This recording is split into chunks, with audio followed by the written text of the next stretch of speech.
Alright, we're going to be doing some solve for x type problems. So doing some basic algebra manipulation to be able to solve for a single variable. So let's just do a handful of examples for today.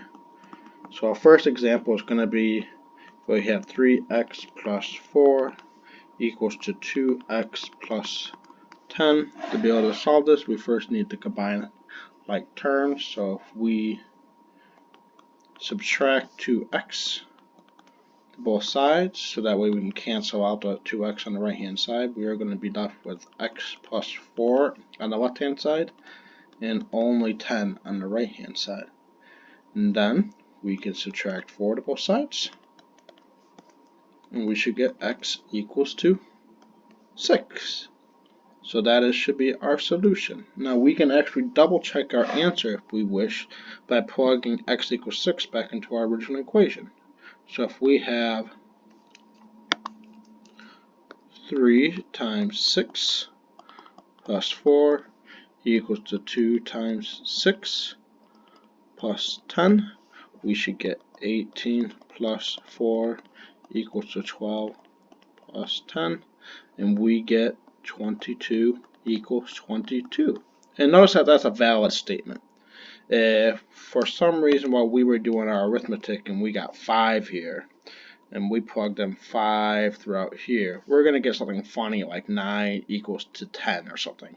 And that obviously isn't true. So that would tell us that our original answer of x equals 5 is incorrect. Alright, let's do another example where we have 3x plus 5 equals to negative 10.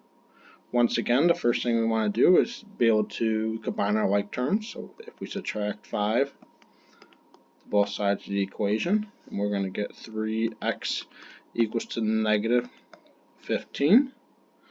We then need to solve for x by itself, so we can divide both sides by 3, and we'll get x equals to negative 5. Alright, let's do a third example, getting increasingly complex. 2x plus 5 equals to 10, where the left hand side is all divided by 4. So we need to be able to solve for x once again. So I don't like fractions, so the first thing I like to do is to get rid of that fraction. To be able to get rid of that fraction, we have to multiply both sides of the equation by 4. The reason why we're multiplying both sides of the equation by 4 so that way we can eliminate that fraction on the left hand side of the equation, and we're going to be left with just the numerator on the left hand side of the equation. So we'll have 2x plus 5 equals to 40. We can subtract 5 to both sides. We'll get 2x equals to 35, positive 35. We can divide both sides by 2, and we're going to get x equals to, we can say either 35 halves, or you can write down x equals to what? 17.5.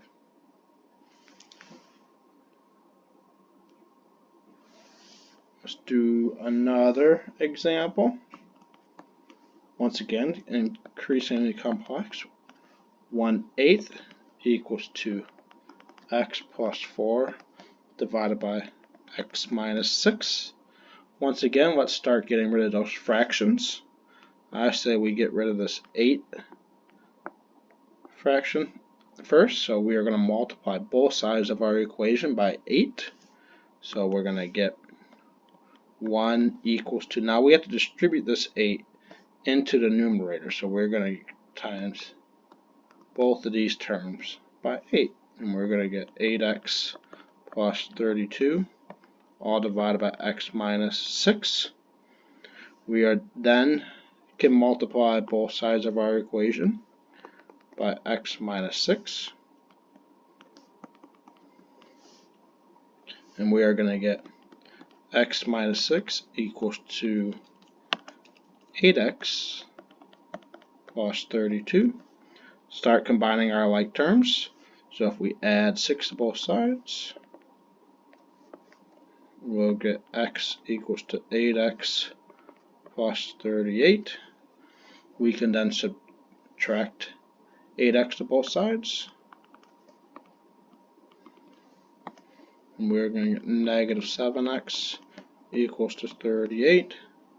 Or we're going to get, then we can divide both sides by negative 7. And we're going to get x equals to, we can leave this as negative 38 sevenths. Or we can approximate this to, if we plug in negative 38 divided by 7, we're going to get about x equals to negative 5.43. Alright. One last example. So, example 5. If we have 3 divided by 4 equals, let's change the variable. Let's change it to d. 8d minus 13, all divided by 5. And once again, we could get rid of the denominator on the right hand side first by multiplying both sides of our equation by 5. And we're going to get